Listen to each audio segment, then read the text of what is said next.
force any picks since the slate was so horrible today. There was barely anything going on.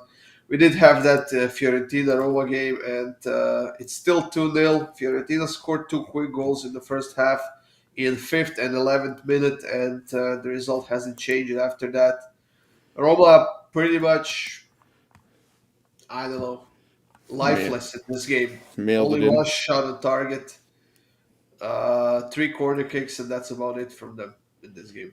Yeah, it's it's frustrating from Roma. I think it's Fiorentina. I thought maybe Fiorentina would show up with a little bit of fight, but they definitely took it to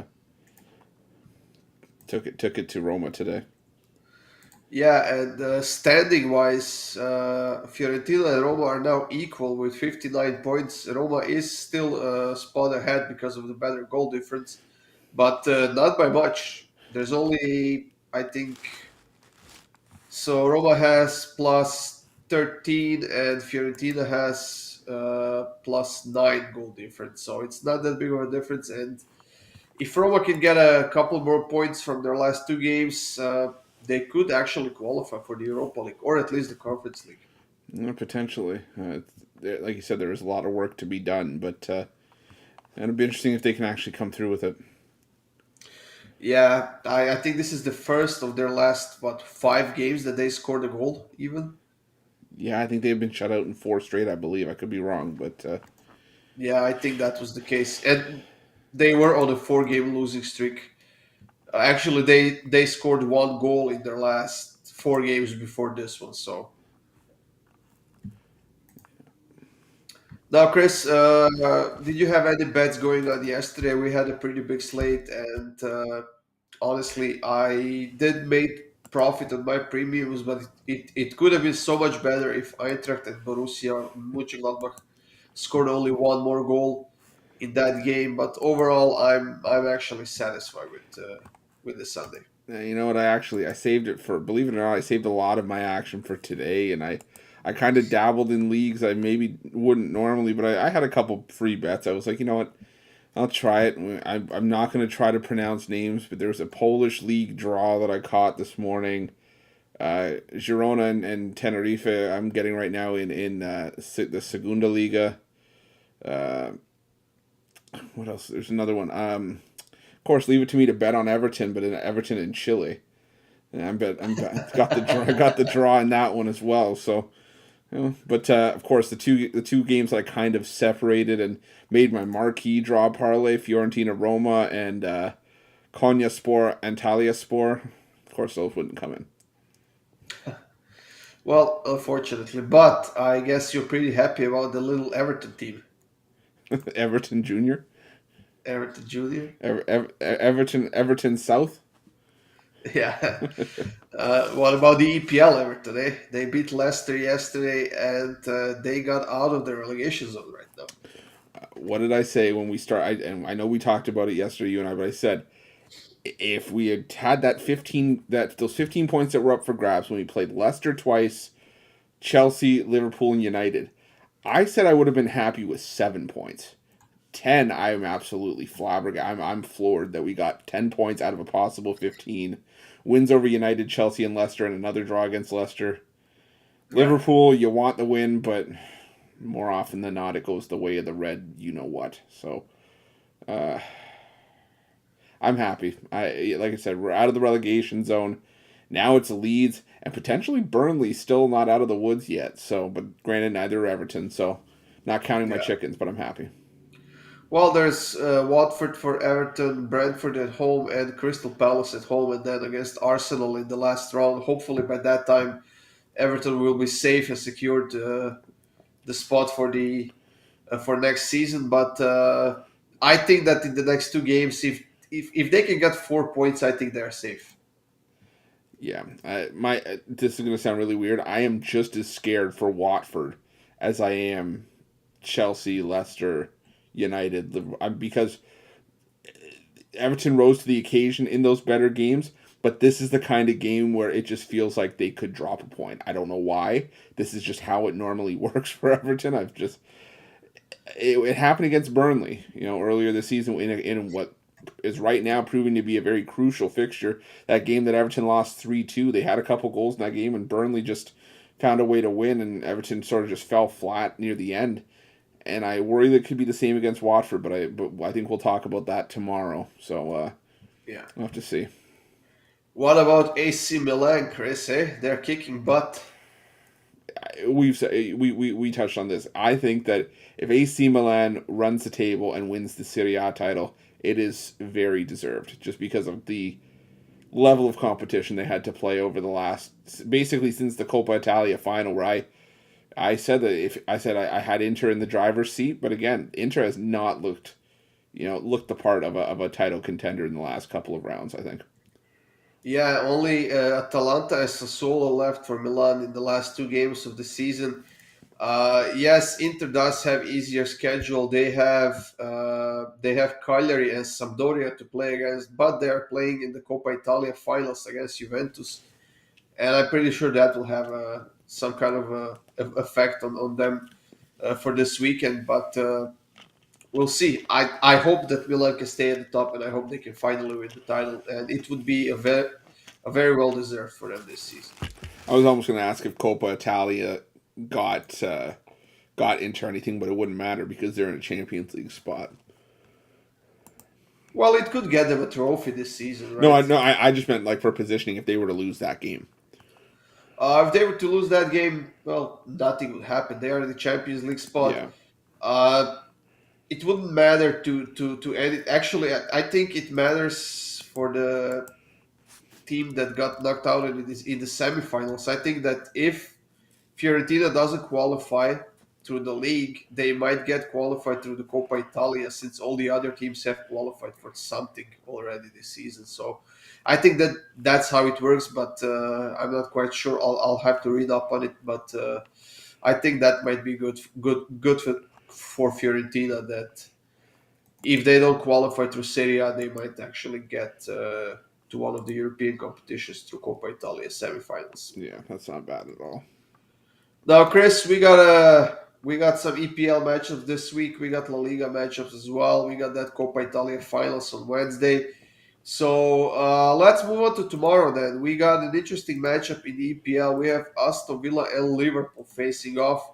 We know that Liverpool tied against Tottenham in the EPL this past weekend. They had a ton of chances, especially in the second half. They couldn't use any of them. They barely scored that one goal, and I think that was kind of a fatigue maybe from the Champions League matchup and stuff like that. But in this game, I see them like dominating completely and getting another win. Yeah, I think it's hard to as much as it pains me to say. I think it's hard to look at anything other than a convincing win for Liverpool here. You can ill afford any other slip up now. You couldn't before, but now it's just magnified, and yeah, I just don't know if Aston Villa is going to have enough to really hold off Liverpool here. Yeah, they did win their last games, actually, their last two, and they are now undefeated in their last three games overall. But the teams that they have beaten were Burnley, Norwich, and tied to Leicester. So uh, I guess win is a win, but you can't really compare those three teams to Liverpool, the team that is chasing the title. So it's going to be a very hard game for Aston Villa here, and they might get on the scoreboard, yes, but I think that Liverpool gets the win here. Yeah, it's not going to be pretty. I think by any means, it's just. I think to be honest, I think style points have to go out the window now for Liverpool. You just got to go in and get the win. Yeah, And whether it's in convincing fashion or not doesn't matter. 3 points are 3 points. They don't ask how you got them. They just ask how many you got. So yeah, I think it's just basically win at all costs for Liverpool at this point. exactly. Hey, Nick, I say it's 1-0 in that Girona game. Hopefully, you get one more goal in the last, 6 or 7 minutes or so. I'm not sure how did Fiorentina and Roma ended. Was it 2-0? I believe it was. Let me see. Yeah, 2-0 win for Fiorentina. In this Aston Villa and Liverpool game, you know what, Chris? I do like Liverpool to win an over 1.5. It's minus 167, which is actually a perfect price for a double with something from LaLiga maybe or something from, I don't know, Australia maybe. Oh, Don't get me started on the A League again. Hey, we did win our pick in the double from the We start. did, but I still have PTSD from freaking Melbourne City. Yeah, they did one today, 2-1. Well, it's a change of pace. We have Genk playing tomorrow against Sporting Charleroi, so I think that that might be a good double. If you take Liverpool and over 1.5 and Genk to win, they are minus 175 favorites, and they have been outstanding so far in that European playoffs round. So that double will get you to plus 153. Yeah, that's not a bad option either. I Yeah. don't think. Now we got a few games in La Liga, Chris. Tomorrow, we got Valencia and Betis. That is the first matchup of the day at 1 p.m. Do you like anything in that one? I like the draw there. I think it's gonna just be a tight. I looked at that game. I kept seeing 1-1 or 2-2. I don't know why, but it just feels reeks of a draw to me in my opinion. Yeah, I wouldn't be surprised if it goes that way. We know that Betis is still fighting for that Champions League spot, but after Atletico Madrid beat Real Madrid on a Sunday, it's now 6 points difference. And with only 3 games left, it's going to be very hard for them to catch up to Atletico Madrid. I mean, Atletico Madrid would have to drop at least 6 points in the last 3 games for that to happen, and that still leaves Betis to win at least 2 of those 3 games. And I honestly don't see it happening because, I mean, Valencia has been struggling lately. They are without a win in their last 7 games, but overall, I think they're a pretty good team, and they don't have any. I'm not gonna say important injuries, but they don't have any notable injuries right now. They do have a couple of suspended players though, but we saw that Betis is not a great defensive team. They conceded that last-minute goal against Barcelona that cost them a game, but I do agree with the draw, to be honest. I think it's just probably the safer route to go in this one. I mean, it just makes sense. Like you said, there's not much. I think you're splitting hairs to try to find a side to back in this one. I mean, Betis is in a slightly better form, but that's about it. I mean, I would say quality-wise, these two teams are pretty even. Betis has been a bit more consistent this season, but they are not consistent right now. So, with Valencia being the home team, I could see the draw here, to be honest. And I think it's worth a shot. It's plus 245 right now in my book here. Yeah, definitely worth a shot. I think. What about Barcelona and Celta Vigo, Chris? I think that Barcelona has beaten Celta in the reverse fixture this season. In the first half, it was no, actually, it was 3-3 in the reverse fixture of this season. Yeah, 3-3. Yeah, I like the over here. I think goals are going to come in bunches. The last three meetings all have at least three or more goals. And Barca, outside of Real Madrid, are the highest scoring team in La Liga. Like I said, outside of Real. So I think this is just going to be a bit of a higher scoring game. Whether or not Celta Vigo get on the board here, that's another discussion to have. But I like the over in this one. Oh, I do think that Celta Vigo gets on the scoreboard in this one, to be honest, because Barcelona's defense looks horrible right now. And their best defensive pair was Piqué and Araujo this season. And with Piqué being injured, he's been out over the last, I don't know, maybe 2 weeks. And then when you put in Eric Garcia or Lenglet, maybe, or I don't know, anyone else, they look terrible, to be honest. Just, just not a good defensive team yet. They did sign Christensen from Chelsea for next season. I think they're bringing someone else in as well. Hopefully that will improve by then. But as of right now, Barcelona is not a good defensive team, and I think they will concede a goal here, at least one, if not more, because Celta Vigo is a very dangerous team that can score a lot of goals. But I mean, both teams to score an over 2.5 in this game gets you to. Let me pull it up right here. Both teams to score an over 2.5 is minus 106. That's not bad. I'm seeing a bit of a boosted parlay here. Barcelona to win, both teams to score, and over 8 corners in the match for both combined at plus 500.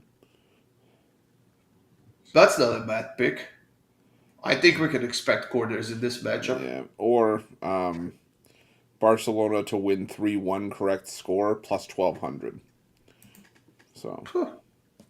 I mean, at the moment, neither team has anything left to play for. Celta Vigo will not get to any of the European spots. They are far away from the relegation zone. And Barcelona has secured the Champions League spot for next season. That was their main goal after Xavi arrived. And they accomplished that. Now, whether they want to play like super aggressively to stay in that second place or maybe, I don't know, drop down third, I don't think they really care. I think they will try and focus now on scoring more goals, getting their efficiency up. But it's the end of the season, and I think they can't wait to end it already. yeah, but you got. I would have to think that there's still pride to play for at this point. I know it's a bigger club and they have big players, and Yeah, it's like, yeah, you know what, the season is done. But this is one of those instances where I think Barcelona knows they've put their fans through hell this season. With how Ronald Koeman started the year, and yeah, they got the big lift bringing in Xavi and really sort of getting that squad back under control. But I think they want to at least do right by the fans, try to perform well in the last couple games of the year, and get a result. yeah. I was reading today that Xavi is getting rid of at least 7 or 8 players, uh, and apparently one of those players is Frankie De Jong as well, which I think it's totally wrong move because that guy still has a massive career ahead of him, and he's been one of their best players this season. I don't know why would you sell him when you have a bunch of nobodies in there who are basically useless. And I'm talking about Depay as well because that guy hasn't done anything for this team.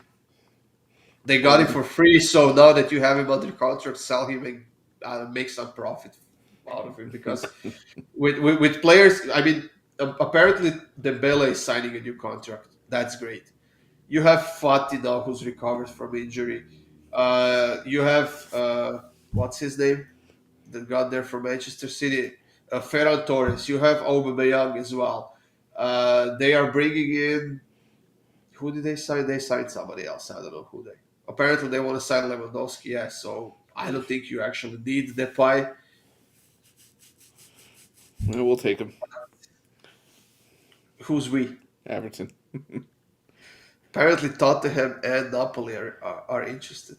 Oh, if he wants to go to Tottenham, let Napoli sign him. I don't want to deal with him. Actually, maybe I do. He's playing kind of useless right now, so maybe. I mean, you are correct. They do need sell. They do have to sell players to raise the funds for transfers, but I don't think De Jong is one of the players they should sell. They have a bunch of those players that haven't played at all this season. They could get at least 50, 60 million on all of them together, I'm pretty sure. And I think that should be enough to sign at least one good player that will get you something. Yeah. And I see there's a comment here, 8 8 20 24. Yeah, I'm seeing on my book 3-1 Barcelona at plus 1200. But again, that's why I always say do your line shopping, because you can find maybe better odds for a correct score. Maybe you can find a boost on a certain book. Who knows? But that's actually a bet I think I might put in 3-1 Barcelona at plus 1200. I mean, plus 1200 is definitely worth a shot. I mean, put on maybe $10 or so and Yeah, just enjoy the game, right? yeah, exactly. Uh, Chris, we are at the end of our show, but we still have the time for a double tomorrow. So, Yeah. what are you going with for tomorrow? I'm gonna go with something that's very near and dear to Goran's heart. I'm gonna go with Young Boys, and Young boys. Young Boys and St. Gal, and I'm gonna go both teams to score. 14 of the last 16 head-to-head meetings have had both teams on the score sheet. Uh, 5 of Young Boys' last 6 games have seen both teams score, and St. Gallen has actually been playing pretty well as of late. Coming into this one on the hop of wins in three of their last four, and they're still trying to push their way into the Europa Conference League as well. So they need a couple of wins here. So I think they're going to try to go for it. I don't know if they get it, but I do like both teams on the score sheet in this one. Yeah, I do like that. As we know, Switzerland is a pretty good league for goals, and Young Boys has been scoring a lot of goals this season, but they haven't been defending that well. Uh, did I tell you that I actually saw that Young Boys has a women's team called Young Boys Yeah, as you were well? telling me this. That's so weird. I I don't know why. Goran told me this, and I practically saw steam coming out of his ears, his brain was overworking trying to compute this. I mean, just change the name To what, young girls? or name your women's team differently because this sounds pretty weird to me. At least to me. I don't know if anybody else thinks that's weird, but I think it is. On Anyways, today's edition of Overanalyzed Theater, as my part of this double, Chris, I will take Liverpool on the money line. not bad. No, you know my stance on that. So it's plus 113 on my book. So Young Boys and St. Gallen, both teams to score. That's in Switzerland. And Liverpool on the money line against Aston Villa on the road, plus 113 on my book. Not a bad payout. I mean, again, Exactly. you could switch. You could don't feel free to swap out Liverpool for anything, even a bag of pucks. I don't know, but no, I think we got a good double there going. Nice plus Yes, money we do. payout. Yes, we do. Now, Chris, this is the end of our show, and I know that you usually tell a dad joke at the end of it, but today I have one. Okay. How do you call a man with a rubber toe? Oh, I can't. Roberto.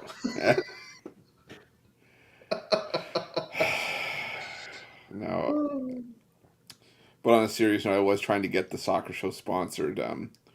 That's why I was actually late running late today. Oh yeah, Yeah, sponsored by who? an envelope company, but we couldn't seal the deal.